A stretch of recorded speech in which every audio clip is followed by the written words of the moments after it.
오늘 본문 말씀은 역시 삼손에 관한 말씀이 되겠습니다. 말씀의 제목은 삼손, 방화범인가 영적 전사인가, 이런 제목으로 좀 말씀을 함께 나누어 보았으면 좋겠습니다. 삼손은 엄청난 가능성을 가지고 태어난, 세상식으로 말하면 운 좋은 사람입니다.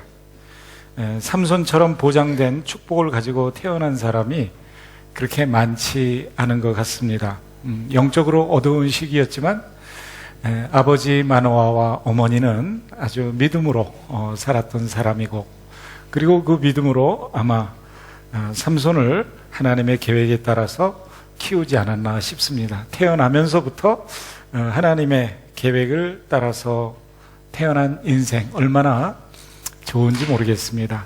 제가 개인적으로 이렇게 인생을 살아본 경험을 반추해 보면서 사람들을 보면 나이가 자그마치 60이 되었는데도 자기가 무엇을 위해서 인생을 살아야 되는지를 여전히 몰라서 계속해서 그 질문을 하는 사람들이 많은 것을 보고 놀랄 때가 있습니다. 나이가 40이 되었는데, 죄송해요, 여러분 중에 혹시 40대신 분이 계시면, 정말 인생을 무엇을 위해서 살아야 되는지, 인생의 계획을 어떤 것을 가지고 있는지도 모르고 그냥 살아가는 분들을 볼 때에 솔직히 놀래요. 그리고 청년부를 이렇게 함께 목회를 하고 지내면서 청년들이 제일 당황하는 게 뭐냐면, 나를 향한 하나님의 계획이 무엇인지를 모르는 거예요. 인생을 무엇을 위해서 살아야 되는지를 몰라서 전공도 남들이 시키는 대로, 부모님들이 강요하는 대로 가서 결국은 실패하는 인생, 한참 돌다가 제자리로 가고 싶은데 그때에도 여전히 무엇을 위해서 살아야 되는지 그 하나님의 계획을 깨닫지 못하는 젊은이들을 볼 때에 가슴이 아파요. 그런 의미에서 이렇게 하나님의 분명한 계획을 하나님에 의해서 계획이 이미 계시되어진 상태에서 태어난 사나이, 이 삼손은 엄청난 축복을 가지고 태어났다고 생각이 됩니다. 물론 그 사람이 힘이 세었기 때문에 좋은 점도 있습니다. 남들이 가지고 있지 않은 달란트를 가지고 있다, 이렇게 해서 그런 것 때문에 삼손의 인생이 부러울 수도 있겠습니다만은, 제가 생각할 때는 이 삼손에게 분명한 하나님의 계획이 있고, 그리고 그 계획이 그에게 알려진 상태에서 그것을 향해서 가기만 하면 되는 인생, 이거보다 더 속 시원한 인생이 어디 있겠습니까? 우리들은 살아가면서 내가 무엇을 위해서 살아야 되는지, 하나님의 나를 향한 계획이 무엇인지를 모르기 때문에 우리는 방황하지 않습니까?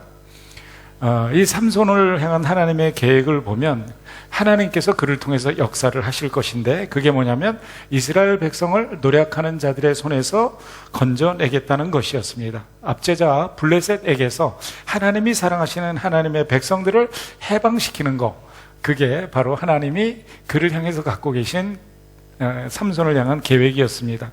그런데 저희들이 이러한 하나님의 계획에 비추어서 삼손의 삶의 모습을 이렇게 바라보면 좀 너무 한심하다, 이런 생각을 좀 해볼 수도 있지 않을까, 이런 생각이 듭니다. 여자들한테 빠져서 그만 실패하고 많은 그런 미련한 힘만 센 이런 장사의 모습을 저희들이 발견을 하게 됩니다. 그러면서 이 인생은 혹시 낭비되는 인생이 아닌가, 그런 생각을 해볼 수도 있겠습니다. 이스라엘을 구원할 충분한 힘이 있었음에도 불구하고, 그리고 나라를 재건하고 나라를 다시 만들어낼 만한 그런 힘을 주었음에도 불구하고 이 사람의 행동은 너무나 다르게 가는 것을 저희들이 이 삼손을 묵상하면서 계속해서 발견하게 됩니다.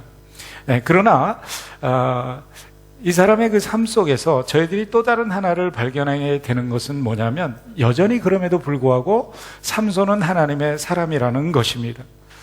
출생 이전에도 하나님의 사자에 의해서 선언된 하나님의 사람이었고, 부족한 모습이 드러남에도 불구하고 여전히 하나님은 그를 하나님의 사람으로, 하나님이 사용하시는 도구로 사용하셨던 것들을 볼 수가 있습니다. 실수 많은 사람을 사용하시는 하나님의 신실하심과 능력이 그를 그렇게 만들어가고 계신 것을 말씀 속에서 저희들은 발견하게 됩니다. 우리가 기억해야 하는 것은 그러므로 삼손의 무용담이 아니라 부족한 삼손을 거룩하게 사용하시는 하나님의 사랑과 하나님의 인내와 하나님의 주권을 우리들은 주목해야 될 것입니다.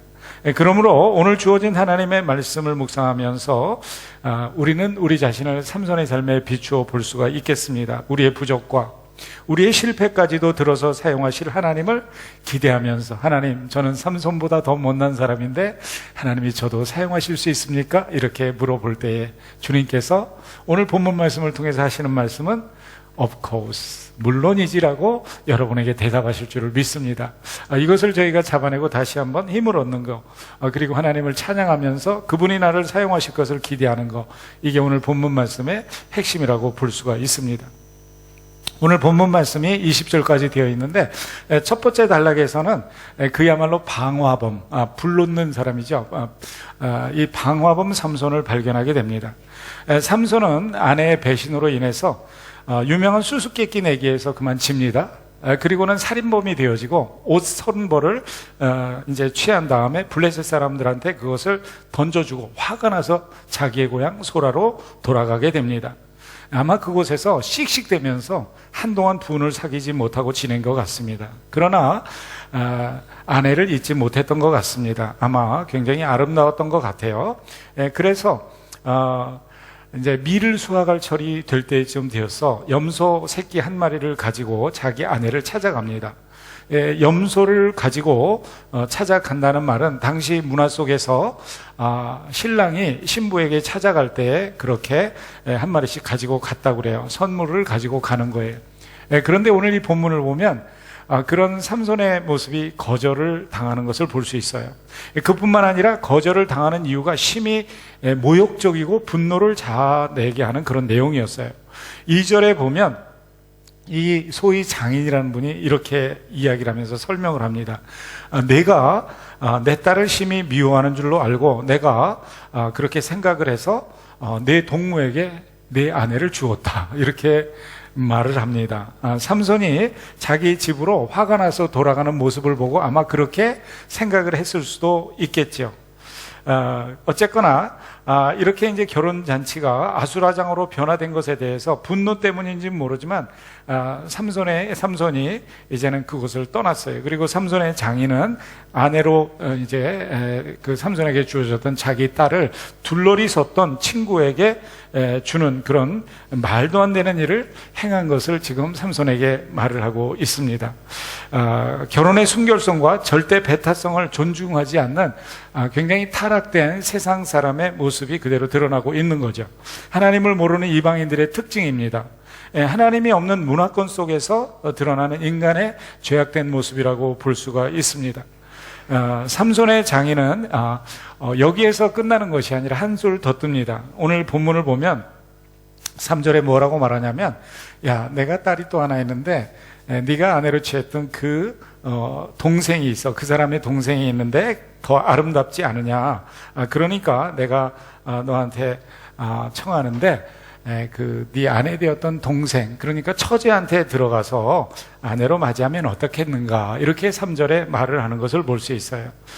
삼손의 괴력을 아는 그가 아마 삼손이 무슨 폭력을 행할까봐 그랬는지 모르겠습니다만은 저희들이 생각할 때 이거는 상식적으로 말도 안 되는 이 타락한 이방인의 모습을 그대로 보여주는 것이라고 볼 수가 있습니다. 결혼을 신성히 여기지 않는 아주 추악한 모습이라고 볼 수가 있는데, 이 말을 듣자 삼손이 다시 분노에 휩싸이게 됩니다. 그래서 블레셋에게 복수를 해도 이제는 자기에게는 아무 잘못이 없다라고 선언을 합니다. 그리고는 여우를 300마리를 잡아서 꼬리를 전부 묶습니다. 그리고는 그 꼬리에다가 이제는 횃불을 달아서 블레셋 사람들의 밭과 과수원 사이로 그 여우들을 몰아냅니다. 방화범이 된 것입니다. 이로 인해서 블레셋 사람들은 엄청난 피해를 보게 됩니다. 곡집밭을 곡식이 다 불타버리게 되고요. 포도원하고 오늘 보면은 올리브 감람나무원이 다 불타게 됩니다. 당시에는 이렇게 곡식밭을 불태워 버리는 거, 이게 이제 그 복수하는 방법으로 자주 사용이 되었다고 그래요. 그래서 이런 복수극이 벌어지는데 여기에서 또 다른 비극이 잉태되는 것을 볼 수 있습니다. 그것은 뭐냐면 이런 모든 밭과 올리브 과수원을 불태운 것이 삼손인 것을 알게 된 블레셋 사람들이 어떻게 해요?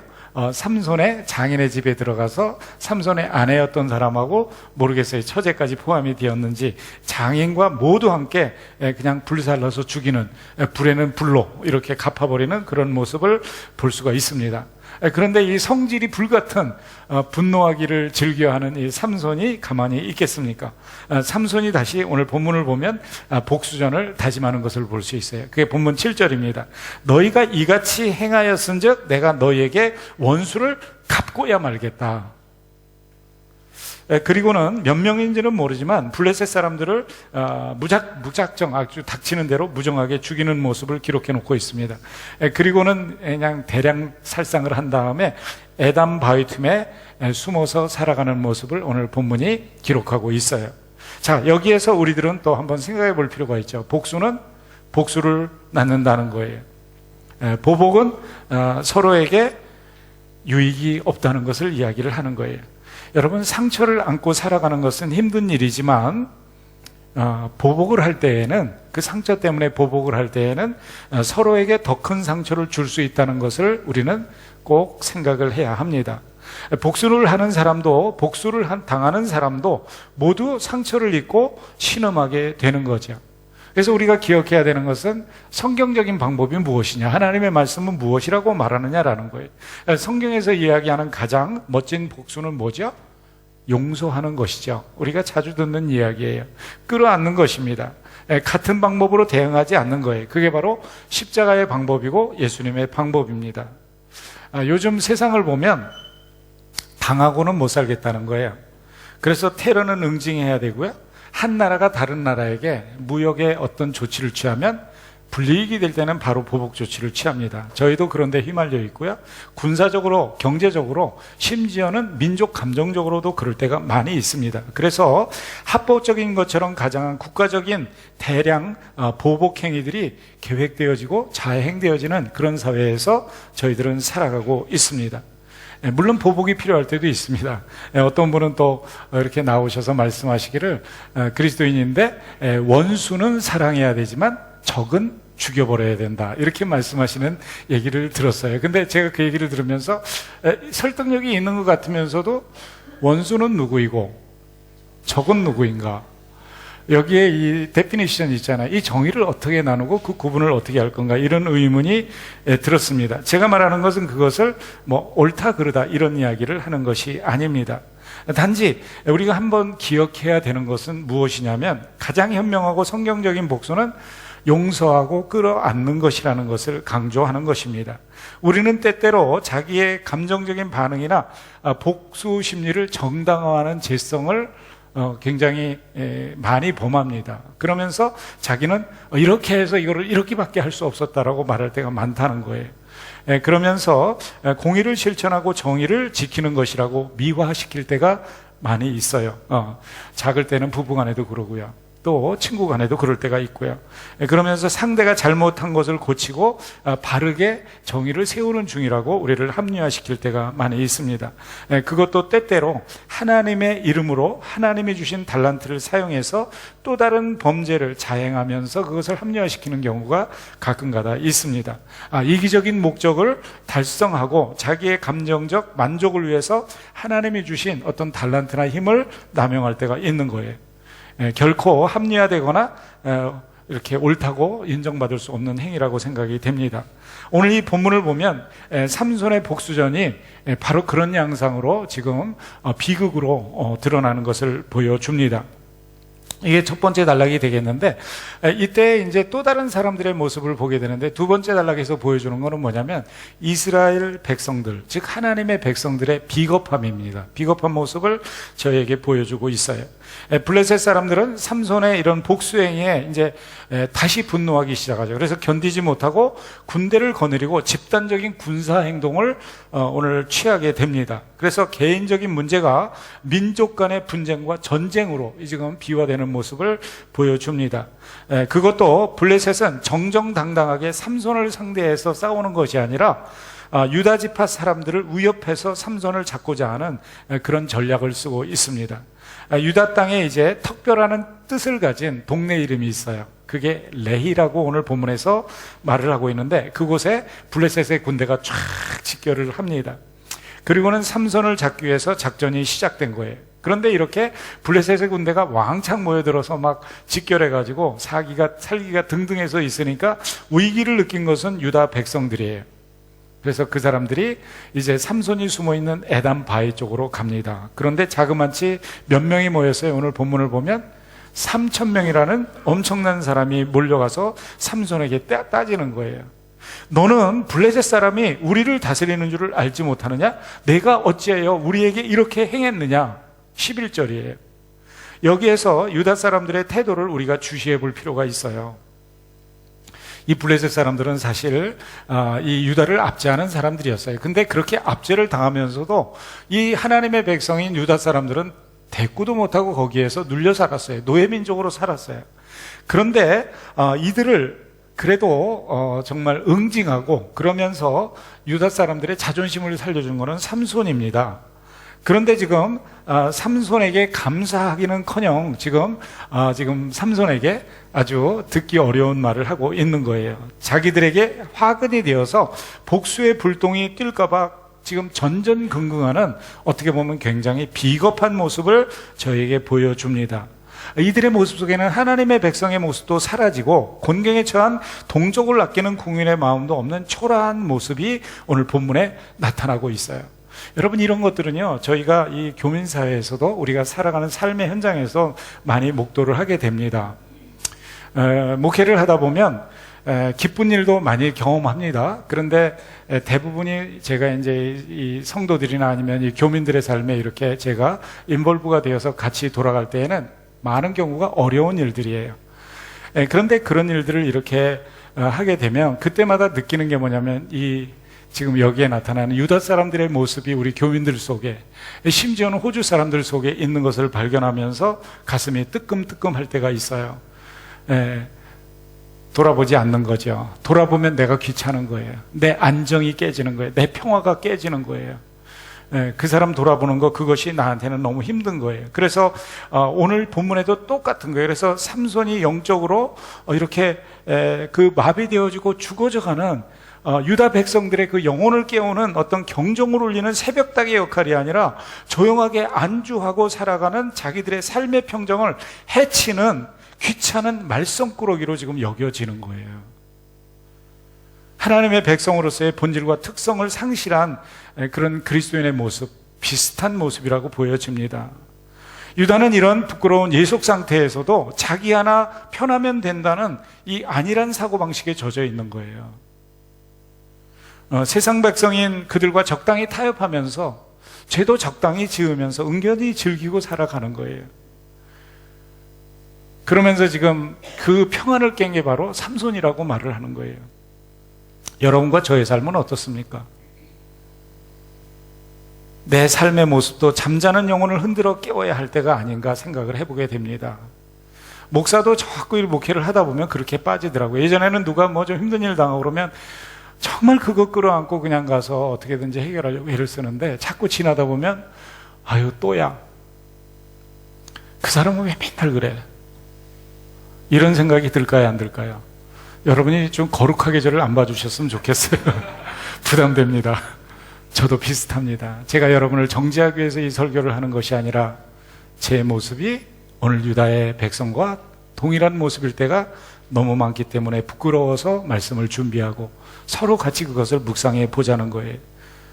죄악 속에 살아가면서 깨닫지 못하고, 아니 오히려 양심의 소리에 귀를 닫고 이 상태가 흔들리거나 변화되는 것을 꺼려하는 이런 것이 우리의 모습이 아닌가를 생각해 보게 되는 거지요. 경위가 어쨌든 간에 삼손은 순순히 동족의 손에 의해서 포승줄에 묶여서 블레셋 사람 앞에 넘겨집니다. 마치 독립투사를 잡아서 일제의 손에 넘겨주던 예전의 매국노 같은 모습이에요. 담합되어진 비극과 용렬한 반역적 유다의 모습 속에서 참담하게 무너지는 하나님의 백성의 초라한 모습을 우리는 지켜보고 있는 거예요. 우리는 여기서 분명히 알아야 되는 게 하나 있어요. 삼손을 돕는 것은 곧 하나님을 돕는 거예요. 삼손의 편에 서는 그 사람이 바로 하나님의 편에 서는 거예요. 언제고 하나님께서는 그 시대를 이끌고 가는 일꾼들을 세우십니다. 그래서 그 일꾼을 알아보고 그 사람과 함께 어떻게 발을 맞추어서 움직이는 게 하나님의 일을 하는 거예요. 그리고 그 행보에 발을 맞추어서 함께 전진하는 게 영적인 삶이에요. 오늘 본문을 보면 삼손의 개인적인 복수전 그려놓은 듯 하지만 실제로는 이 속에서 무엇이 역사되냐면 전체적인 맥락 속에 보면 삼손의 출생 이전에 마노아의 아내에게 계시하였던 그것이 이루어지고 있는 거예요. 이를 통해서 블레셋의 손에서 하나님의 백성을 건지시는 구원하는 역사를 이루어가고 계시는 거예요. 약속이 성취되고 있는 것이죠. 인간의 실수와 잘못된 행동까지도 사용하시는 하나님의 놀라운 지혜가 오늘 본문에서 드러나고 있어요. 이러한 증거는요, 이 삼손의 이야기를 읽으면 여러 가지로 드러나고 있어요. 오늘 본문만 봐도 기적적으로 잡게 되는 300마리의 여우를 생각해 보십시오. 여러분이 그냥 생각 없이 읽으니까 그렇지 300마리 여우를 잡는 거 쉽습니까? 여기에는 이제 아웃백 호주 오지에 가면은 재밌는 직업을 가진 분들이 있어요. 그 중에 하나가 루 슈터라는 사람들이 있어요. 그게 뭐냐면 캥거루만 잡아다 납품하는 거예요. 여기 우로스에 가면 여러분 캥거루 고기 파는 거 아시죠? 그리고 레빗 슈터가 있어요. 그 사람들은 토끼만 잡아서 납품하는 사람들이에요. 저는 두 사람 다 만나봤거든요. 하루 저녁에 토끼를 300마리 정도 잡더라고요. 이 사람들은 서치라이트를 쫙 켜고 다니면서, 제가 이제 아웃백에 선교를 다니잖아요. 근데 300마리 정도 잡으면요, 제가 그분을 만났을 때가 한 7, 8년 전이니까 그때 7불 정도 했어요. 두 마리 이렇게 해가지고. 그러면 300마리면 꽤 되죠. 그러니까 300마리 잡는 게 저는 가능하다는 걸 알아요. 그런데 여기에 있는 캥거루나 토끼처럼 그렇게 여우가 많았느냐는 잘 모르겠어요. 제가 볼 때는 이건 기적이에요. 하나님께서 역사하시고 있다는 증거죠. 기적이라는 거는요, 하나님이 그 속에 함께 일한다는 거예요. 사람의 생각으로는 아닌 것 같은데 일은 일어나고 있다. 하나님이 일하신다. 그거예요. 삼손은 복수심에 불타는 어떤 방어범이 아니라는 것을 이야기하는 거예요. 하나님이 주권적으로 쓰시는 것을 이야기하는 거예요. 아무리 힘이 세어도 그 수많은 사람을 이 혼자서 삼손이 죽일 수 있다는 거, 그 속에서 하나님의 능력이 임하고 있다는 것을 이야기하는 거예요. 하나님의 공동체인 이스라엘이 불의를 행하는 그 블레셋을 하나님께서 응징하시는 회초리로 삼손을 쓰고 있는 것을 보여주시는 거예요. 무너진 하나님의 공의를 회복시키기 위해서 하나님께서 대리권자로 그를 사용하고 계신 거예요. 그래서 오늘 본문 마지막 20절에 보면 이 사람의 그 포지션을 뭐라고 말하냐면 사사로 20년 동안 일했다라고 말을 해요. 그리고 저희가 다음 주에 이제 이 사사기 시리즈가 끝나는데 다음 주 읽게 되는 16장에도 마지막 절에 뭐라고 말하냐면 삼손이 20년 동안 사사로 일을 했다라고 말을 해요.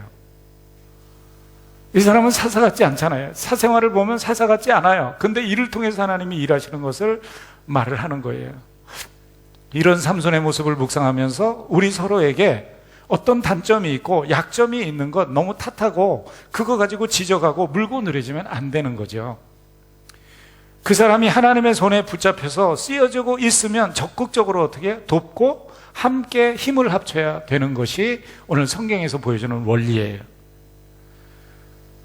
오늘 이 본문을 보면은요, 참 재미있는 게 있어요. 지금 여기 에담이라는 바위에 몇 명이 모여들었다고 했죠? 유대 사람이 3,000명이 모였어요. 자, 그러면 이 3,000명이 모였는데 이 사람이 지금 공격하는 사람은 자기 편인 삼손이에요. 만약 그러지 않고 이 3,000명이 야, 네가 그렇게 말이지 블레셋 사람을 뭐 많이 없애고 지금 이 자리에 숨어 있는 것 같은데 고맙다. 우리가 그동안 영적으로 잠자고 용기가 없어서 일어나지 못했는데 그렇게 해줘서 너무 감사해. 우리 여기 3천 명이 모였으니까 우리 힘을 합쳐서 한번 같이 싸워볼까? 만약 그렇게 됐다면 역사는 어떻게 되었을까요? 많이 달라졌을 것 같아요. 무슨 얘기를 여기서 하고 싶은 것이냐? 여러분, 하나님이 쓰시는 자를 돕는 것은 하나님의 일을 돕는 거예요. 여러분이 선교사님을 돕는 것은 하나님의 선교에 동참하는 거예요. 여러분들, 우리가 이 청년들이 박스를 만들어서 저희들이 이번에 크리스마스 섬기잖아요. 박스 해가지고. 여러분들 그거 만드는데 뭐 많이 들면 한 70불 정도 들더라고요. 제가 이제 몇 개 만들다 보니까 10불도 내야 되고요. 물건도 사서 넣어야 되고. 여러분들 그 일을 하는 게 하나님의 일을 하는 거예요. 하나님이 쓰시는 자를 돕는 것이 하나님의 일을 하는 거예요. 그래서 여러분들이 예를 들어서 팀장이 있잖아요. 여러분들 또 사역부장이 있잖아요. 선교회 회장이 있잖아요. 그분을 도우십시오. 그러면 그 일에 동참하는 거예요. 오늘 본문에 보면 만약에 삼손에게 에담에 모여있는 그 3천 명의 유다 백성들이 그러한 마음을 가지고 삼손, 당신 멋지게 일을 했는데 당신이 리더가 되든지 작전을 알려주세요. 우리 같이 합시다. 이렇게 했다면 역사는 달라졌을 것 같아요. 그런데 여기에서 우리가 간과해서는 안 되는 한 가지가 있어요. 그게 뭐냐면 삼손의 실수입니다. 이게 뭐냐면 지도자로서 태어났지만 바른 지도력을 행사하지 못하고 있는 모습이죠. 그리고 그에게 주어진 능력을 사용하는 목적과 방법이 이스라엘 백성들에게 설득력이 없죠. 개인적이고요. 굉장히 감정적이고요. 독불 장군이고요. 유아 독존이에요. 만약 그가 자기에게 주어진 힘을 이스라엘 공동체 전체가 납득할 수 있는 것을 위해서 쓰고 그들이 납득할 수 있는 방법을 사용했다면 엄청난 차이가 있었을 것 같습니다. 그런데 오늘 본문을 보면 모든 것을 혼자 하는 실수, 그리고 혼자의 힘만 가지고 하면서 또 어떻게 해요? 그러면서 사적으로 사용하고 실수하고 이런 모습들을 바라보게 됩니다. 여러분들 혹시라도 여러분들이 같이 일하는 팀장이나 사역부서장이나 회장단이나 이런 분들이 혹시 이런 모습을 보이더라도 그들과 어떻게 해야 된다? 같이 하셔야 돼요. 그때 일은 이루어지는 거예요. 이게 이제 두 번째 드러나는 모습이에요. 이스라엘 백성들의 영적으로 초라하게 패배하는 모습을 보여주는데요. 세 번째는 더 재미있어요. 그게 뭐냐면 하나님이 사용하시는 이상한 무기가 있어요. 삼손은 동족의 요구를 받아들여서 순수하게 자기 손을 결박을 당합니다. 그리고는 블레셋 앞으로 끌려갑니다. 여기에 삼손의 의대성이 있는 것 같아요. 용기와 책임감이 있는 것 같아요. 남에게 미루지 않고 회피하지 않습니다. 오늘날 책임을 지는 사람은 없고 전부 손가락질하고요. 문제를 들추어내는 사람만 있기 때문에 문제예요. 문제 들추는 거는 제 옆 사람한테 얘기합시다. 나도 할 수 있어요. 또 얘기합시다. 저는 근데 책임은 잘 안 져요. 문제 들추는 거냐? 다 100점이에요. 책임지려고 그러는 사람이 없어요. 그게 이제 저희들의 문제가 아니겠습니까? 삼손이 책임지고 잡혀갑니다. 그런데 블레셋 사람들이 삼손을 보자마자 소리를 지는 거예요. 야유를 했거나 아마 잡혀오는 그 모습 속에서 승리의 환호를 질렀을 것입니다. 그런데 그때 아주 기이한 사건이 일어나요. 블레셋의 소리 지름과 동시에 여호와의 권능이, 성령의 권능이 삼손에게 임하는 거예요. 그러자 팔을 묶었던 줄이 마치 불에 탄 삼줄처럼 탁 끊어지면서 어떻게 해요? 이제는 결박이 떠나가고 그 능력이만 손으로 잡는 게 있는데 오늘 본문을 보면 그게 바로 나귀의 새 턱뼈예요. 여기서 새 턱뼈라는 말은 뭐냐면요, 제가 몽골에 선교를 예전에 많이 다녔거든요. 그 몽골에 가보면 그 고비 사막에 가면 낙타뼈가 많아요. 낙타고기가 제일 싸가지고 많이 먹는데요, 날씨가 추우니까 이게 상하지를 않아요. 근데 낙타 새뼈가 있는 거는요, 보면 뻘겋게 아직 살이 붙어 있고요, 좀 피자국도 있고요, 생생해요. 그거를 말하는 거예요. 아직 잡은 지 얼마 안 된 신선한 거죠. 그러니까 이 아직은 골다공증이 들 걸린 턱뼈를 얘기하는 거예요. 그 뼈를 딱 잡았어요. 그리고 나서 어떻게 해요? 수많은 사람을 오늘 쳐 죽이는 것을 볼 수가 있습니다. 자, 여기에서 1000명을 죽였다라고 이야기를 하는데 무엇이 이것을 가능하게 했습니까? 삼손입니까? 나귀의 턱뼈입니까? 오늘 본문을 보면 여호와의 권능인 것을 이야기하고 있어요. 하나님의 영이 삼손에게 이게 임했기 때문에 삼손이 결박했던 모든 줄을 풀어버리고 이제는 그 능력으로 1000명을 이 나귀 턱뼈로 물리치는 모습을 보여주고 있어요. 성경에는 이런 역사가 많이 나타나죠. 특별히 기억나는 한 사람이 있습니다. 어떤 한 사나이가 있었어요. 근데 이 사람이 자기 민족을 너무나 사랑했습니다. 그래서 그 열정 때문에 참을 수가 없어서 본의 아니게 살인을 저지르게 됩니다. 그러다 보니까 원치 않은 도망자가 되었어요. 그런데 이 사람이 그 일을 하고 도망자가 되고 나서 어떤 생각을 하냐면, 나는 이 광야에 묻혀서 그저 범부로 애나 잘 낳고 키우고 살다가 말겠다, 이런 생각을 합니다. 그러면서 민족에 대한 사랑이 있었지만 그것도 억누릅니다. 그리고 하나님의 말씀이 조명되어지는 사명의 빛도 이제는 전부 다 가리기를 원하는 거예요. 그래서 그가 도망간 사막 지역에서 결혼을 하고 자녀를 낳습니다. 그리고는 평범한 양치기가 되었어요. 그렇게 40년이 지났습니다. 그런데 다시 하나님께서 거부할 수 없는 콜링을 주시는 거예요. 소명을 주시는 거예요. 그러면서 사명과 함께 소명을 주시는 거예요. 그런데 생각해 보니까 그 사명의 자리는 너무나 불가능의 자리예요. 상대해야 하는 대적들은 도저히 그가 당할 수 없는 당대의 최고 군사력과 권력을 가진 자들이에요. 자기는 보잘것없어요. 자기의 모습을 바라보면서 이해할 수가 없는 거예요. 사명은 태산 같은데 자기는 티끌 같은 존재로 보이는 거예요.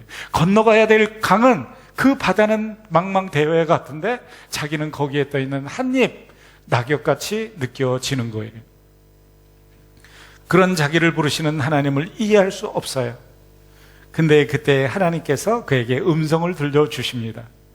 너는 이 지팡이를 손에 잡고 이것으로 이적을 행할지니라. 믿어지지도 않는 말씀을 하시는 거예요. 이까지 목동의 지팡이가 무엇이라고, 이까지 나목대기가 무엇이라고, 아무 곳에서나 구할 수 있는 마른 막대기인데, 그런데 그 사람은 순종을 합니다. 그가 사명의 자리를 향해서 길을 떠날 때 그의 모습은 하나님께서 출애굽기 4장 20절에서 이렇게 묘사를 해놓고 있어요. 모세가 그 아내와 아들들을 나귀에 태우고 애굽으로 들어가는데 하나님의 지팡이를 손에 들었더라. 뭐를 손에 들었더라? 하나님의 지팡이를 손에 잡았더라. 이 지팡이가 어떤 지팡이입니까? 모세의 지팡이 기억하시죠? 그가 사명의 자리로 돌아갈 때 손에 들고 있던 지팡이, 미디안의 양을 치던 바로 그 막대기예요. 그 지팡이 자체는 아무것도 아니에요. 그러나 그 지팡이가 하나님의 손에 쓰임 받을 때 바로 그 지팡이를 통해서 바로 앞에서 기적을 행합니다. 그 지팡이를 땅에 던졌더니 바로 앞에서 그 지팡이가 뭐로 변했죠? 뱀으로 변했어요. 그 지팡이로 나일강을 쳤더니 나일강이 뭐로 변했어요? 피로 변했어요. 그 지팡이로 나일강에 대었더니 나일강에 개구리가 넘쳐났어요. 하나님께서 마지막 장면에 말씀하십니다. 너는 그 지팡이로 어떻게 해요? 바다를 향해서 명하라 그랬어요. 그래서 그 지팡이를 들고 손을 바다 위로 내밀매 바다는 갈라지고 이스라엘 백성은 바다 가운데 육지로 걸어갔다라고 말씀을 해요. 여러분, 이 기적이 모세의 기적입니까? 아니면 지팡이의 마력입니까? 아닙니다. 하나님의 권능이신 걸 믿으시면 아멘. 여러분, 그렇습니다.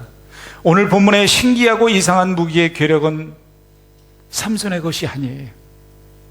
나귀 턱뼈이기 때문이 아니에요. 삼손의 개인의 힘도 아니고 나귀 턱뼈의 마력의 힘도 아니에요. 오직 여호와 하나님의 권능이 삼손에게 임했기 때문인 줄을 믿으시면 아멘.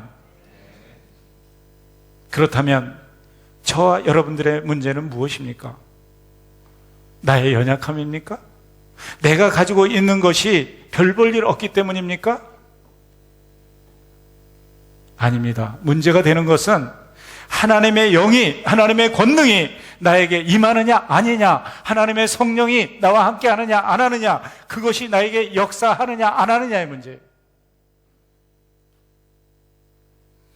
그러므로 우리는 초라한 나를 보고 하나님의 일을 하는 것이 아니에요. 하나님의 덧입혀 주시는 능력으로 일을 감당하는 거예요. 내가 가지고 있는 것으로 일하는 것이 아니에요. 성령의 기름 부으심으로 일하는 거예요. 여러분, 사도행전에 기록되고 있는 초대교회의 놀라운 사건들을 보십시오. 비겁했던 베드로가 역사를 일으킵니까? 베드로를 통해서 하나님이 일하십니까? 고질병을 안고 있던 바울 사도를 하나님께서 사용하실 때 그분의 성령이 사용하신 것을 성경은 기록하고 있습니다. 그래서 사도행전을 성령행전이라고 부르는 거예요. 오늘 본문의 기적은 삼손 개인의 능력이 일으킨 기적이 아니에요. 낙이 새 턱뼈의 특별한 능력이 아니에요. 여호와 하나님의 능력인 줄을 믿습니다. 그러나 우리는 오늘 이 삼손의 승리에 대한 태도에서 발견되는 문제점도 잊어서는 안 돼요. 1,000명의 적을 순식간에 해치운 이 형격한 정가를 올린 삼손이 기쁨에 차서 찬양을 부르면서 찬양이 아니죠. 승리의 노래를 부릅니다. 오늘 본문 16절을 보세요. 뭐라고 말하죠? 나귀의 턱뼈로 한 더미, 두 더미를 쌓았으며 나귀의 턱뼈로 내가 1,000명을 죽였노라. 승리의 노래는 되지만 하나님을 향한 찬양, 고백의 찬양은 아니에요. 이 대승리를 가능하게 하신 여호와가 그 노래 속에 빠져 있는 것을 볼 수 있어요. 오직 나귀 턱뼈와 자기만 드러내고 있는 거예요. 여호와 하나님의 권능으로 승리했음에도 불구하고 자기 도취에 빠져 있는 삼손을 여전히 우리는 보게 돼요. 하나님의 이름은 언급조차 없어요. 그러나 신명기에 기록되고 있는 모세의 노래가 있어요. 신명기 32장에 기록되고 있는데 그 20절을 보면 이렇게 이야기합니다. 여호와께서 그들을 내어주지 아니하셨으면 어찌 한 사람이 천을 쫓으며 두 사람이 만을 도망가게 하였을까? 삼손의 승리는 여호와가 주신 거예요. 모세의 승리도 여호와가 주신 거예요. 그런데 신앙 고백이 다른 거예요. 여러분, 인생에서 승리하고 계십니까? 그 승리를 있게 하신 하나님을 잊지 마십시오. 우리들 별거 아닙니다. 삼손의 눈 뽑히는 장면과 죽어가는 장면이 다음 주에 나옵니다. 아무것도 아닌 것을 알게 됩니다. 여러분, 축복의 한가운데를 걸어가고 계십니까? 그 축복의 수혜자신 여호와를 찬양하십시오. 내가 이거 이루었다고 이미 와서 나는 계란으로 바위를 깨며 요만큼 이루었다는 말을 안 하시는 게 영적으로 도움이 됩니다. 하나님의 능력으로 그렇게 한 거예요. 축복의 수혜자이신 여호와를 찬양하는 것, 무슨 일이든지 언제든지 힘주시고 이김을 주시는 여호와를 기억하는 저와 여러분이 될 수 있기를 바랍니다. 오늘 이 본문을 보면 이제 마지막 단락이 부르짖는 자의 셈에 관한 이야기를 기록하고 있습니다. 오늘 본문에 이어지는 이야기를 보면 삼손의 교만과 자랑이 얼마나 헛된 것인가를 금방 보여주어요. 큰 싸움을 치르고 대승리를 거둔 삼손이 어떻게 해요? 목마름 하나도 견딜 수 없는 거예요. 자기 자신의 작은 문제조차도 스스로 해결할 수 없는 거예요. 하나님이 물을 주시지 않으면 마른 목은 더 이상 견딜 수 없고 갈증에 허덕이다가 죽을 수밖에 없는 존재인 것을 오늘 본문에서 보여주는 거예요. 여호와를 잊고 자기 승리감에 도취되어 있던 삼손은 자기의 연약함을 깨닫습니다. 여러분, 영적인 승리를 하고 나면 하나님께서는 그 승리에 도취되어서 우리가 멸망하는 걸 원치 않으세요. 그래서 바로 깨닫게 해주셔요. 열왕기상에 보면 어떤 일이 일어나죠? 엘리야가 갈멜산에서 850대 1로 싸워요. 그래가지고 영적인 대승리를 거둡니다. 그랬는데요, 그때에 아합의 부인인 이세벨이 어떻게, 너 내 선지자들 죽인 것처럼 너희가 네가 내일 그 꼴이 될 거다 이랬더니 거기에 그만 가슴이 확 내려앉아요. 850대 1로 영적인 대승리를 거뒀던 그가 어떻게 로뎀나무 아래에서 하나님, 저도 별 볼 일 없네요, 깨닫게 하셔요. 오늘 이 본문에도 보면 비슷한 거예요. 목마름 하나 해결하지 못하고 견디지 못하는 존재임을 인식하게 하는 거예요. 그때 어떻게 해요? 태도가 바뀌어요. 하나님의 공로를 인정하면서 하나님께 부르짖습니다. 18절에 삼손이 바뀐 거예요. 주께서 종의 손으로 이 큰 구원을 베푸셨사오니, 그때는 어떻게 이 세턱뼈하고 내가 그랬는데, 오늘은 주께서 종의 손으로 이 큰 구원을 베푸셨사오니 내가 이제 목말라 죽어서 할례 받지 못한 자의 손에 떨어지겠나이다. 삼손이 하는 짓이 좀 유치한 것 같지 않습니까? 금방 목말라 죽겠다고 막 그러면서 마치 부모 앞에 어린아이 같지 않아요? 뭐 좀 혼자 해보겠다고 막 걷다가 넘어지면 응 그러고 엄마 부르죠, 아빠 부르죠. 그리고 어떻게 해요? 뭐 조금만 배고프면요 안 그러고요. 그런데 이런 아이들의 모습을 보면서 부모님께서 뭐래? 야, 너 유치하게 그럴 거야? 그러지 않죠. 아무 말씀하지 않고 탓하지 않고 당연한 것으로 받아들이면서 돌봅니다. 하나님께서 우리를 대할 때 그렇게 대하는 줄로 믿으십시오. 우리 하나님이 우리 부모보다도 넉넉하지 않으시겠습니까? 훨씬 크시고 말할 수 없는 사랑으로 그런 거 다 품어주시는 하나님이에요. 오늘 이 본문에 나타나는 삼손의 모습은 곧 우리의 모습이고요. 여러분, 주의 일을 하다가 목이 마르십니까? 세상의 피로가 느껴지십니까? 그때 어떻게 해요? 부르짖는 거예요. 기도하는 거예요. 그때 하나님은 오늘 본문에 보면 엔나꼬레의 기적을 베푸실 줄을 믿습니다. 엔나꼬레, 부르짖는 자의 샘의 기적을 주시는 거예요. 죄를 감당하는 자는 주님이 책임지십니다. 삼손의 부르짖음을 들으신 하나님은 삼손 그 한 사람을 위해서 놀라운 기적을 베푸셔요. 19절이에요. 하나님이 내에서 한 우묵한 곳을 터치시니 물이 거기서 콸 기적의 생수가 쏟아져 나오니라. 삼손이 그것을 마시고 정신이 회복되어 소생하니 그러므로 그 샘 이름을 엔나꼬레라, 이 샘이 레이에서 레이에 오늘날까지 있더라라고 기록하고 있습니다. 엔나꼬레는 부르짖는 자의 샘이라는 뜻이에요. 이 하나님은 여러분 한 사람을 위해서도 오늘 여전히 기적을 베푸시는 좋으신 하나님이신 걸 믿고, 여러분 무슨 일이 있어도 하나님 앞에 외쳐 부르짖는 여러분 되시기를 예수님의 이름으로 축복합니다. 우리 하나님께서 말씀하셨어요. 너희가 얻지 못하면 구하지 아니하며 구하여도 얻지 못하면 너희가 욕심에 끌려 정욕대로 사용하려 함이라. 너희가 내 안에 거하고 내 말이 너희 안에 거하면 무엇이든지 원하는 대로 구하라. 그리하면 이루시리라. 아무것도 염려하지 말고 오직 모든 일에 기도와 간구로 너희 구할 것을 감사함으로 하나님께 아뢰라. 그리하면 모든 지각과 지각에 뛰어나신 하나님께서 너희의 마음과 너희의 생각을 지키시리라. 이렇게 약속하고 계세요. 오늘 말씀을 좀 정리를 해보도록 하겠습니다. 우리가 살펴본 삼손의 모습은 어떻습니까? 자기에게 주어진 힘을 충동적으로 사용하는 어리석은 모습이에요. 자기 기분과 감정에 따라서 마음대로 사는 그런 사람이에요. 자기의 개인의 목적을 위해서 하나님의 것을 함부로 사용하기도 했어요. 이방 여인에게 빠져서 인생을 낭비하는 모습도 보여줘요. 하나님이 주신 사명은 안중에도 없고요, 어리석은 모습으로 살아가는 그런 모습이 있어요. 성품도 거친 것 같고, 이 사람 괜히 건드렸다가 주먹으로 한 대 맞을 것 같은 난폭한 사람이었어요. 존경할 만한 신앙의 모습이 없는 것 같아요. 자칫 피상적으로 바라보면 이 사람은 방화범이야, 싸움이라고는 싸움꾼이야, 이렇게 생각하기 쉽습니다. 그러나 우리가 이 본문 말씀을 조금 더 깊이 들여다보면 이런 사람을 사용하시는 하나님의 손길이 명확하게 보입니다. 자기 개인의 목적을 추구하지만 그 성품을 사용하셔서 블레셋을 응징하시는 하나님이 오늘 본문에 나타나는 거예요. 이스라엘 공동체 회복을 열망하시는 하나님의 계획이 이루어지고 있는 것을 저희들에게 보여주는 거예요. 이 삼손의 모습, 바로 저와 여러분의 모습일 수 있어요. 삼손이 반복해서 영적으로 쓰러졌다가 일어나는 모습, 바로 우리의 모습일 수 있어요. 나의 모습일 수 있어요. 우리는 개인의 목적과 삶에 쫓길 때가 너무 많아요. 작은 유익과 욕망을 위해서 하나님의 부르심과 사명을 가차없이 팽개칠 때도 있어요.